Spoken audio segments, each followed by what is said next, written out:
मुंबईसह उपनगरामध्ये वादळी वाऱ्यासह मुसळधार पाऊस पडतोय। दादरच्या शिवाजी पार्क परिसरामध्ये झाड पडल्याच्या अनेक घटना घडलेल्या आहेत, तर दादरमध्ये 3 ठिकाणी झाड पडण्याच्या घटना घडलेल्या आहेत। शिवसेना भवनासमोर झाड पडलेलं आहे, त्यामुळे वाहतुकीला अडथळा निर्माण झालेला आहे, तर झाड बाजूला करण्याचं काम सध्या सुरू आहे। दुसरी घटना दादरमध्येच घडलेली आहे। स्वामीनारायण मंदिराजवळ झाड कोसळलेलं आहे, तर वाहतूक बंद असून अग्निशमन दलाकडून हे झाड हटवण्याचे प्रयत्न सध्या सुरू आहेत। आणि त्याचबरोबर दादरमध्येच तिसरी घटना समोर आली आहे। मीनाताई ठाकरे पुतळा परिसरामध्ये ही घटना घडलेली आहे। एक झाड हे रस्त्यावरती कोसळलेलं आहे आणि त्यामुळे वाहतुकीला काहीसा अडथळा निर्माण झालेला आहे आणि सध्या या तिन्ही ठिकाणी हे झाड हटवण्याचं काम युद्धपातळीवरती सुरू आहे।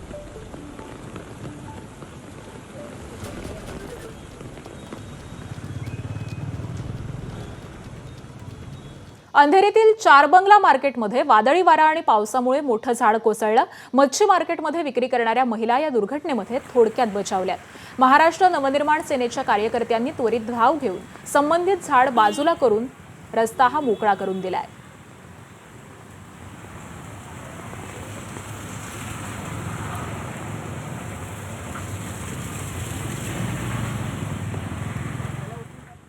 मुंबईतील पाऊस आणि झाड पडण्याच्या घटनांबाबत महापौर रितू तावडे यांनी नागरिकांना घराबाहेर न पडण्याचं आवाहन केलेलं आहे।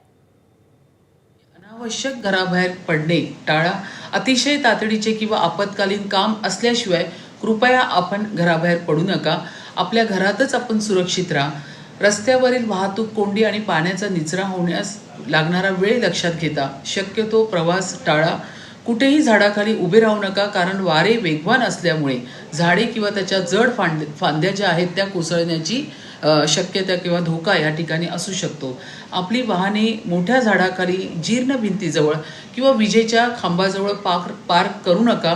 ती सुरक्षित आणि मोकळ्या जागेमध्ये आपण या ठिकाणी उभी करावी।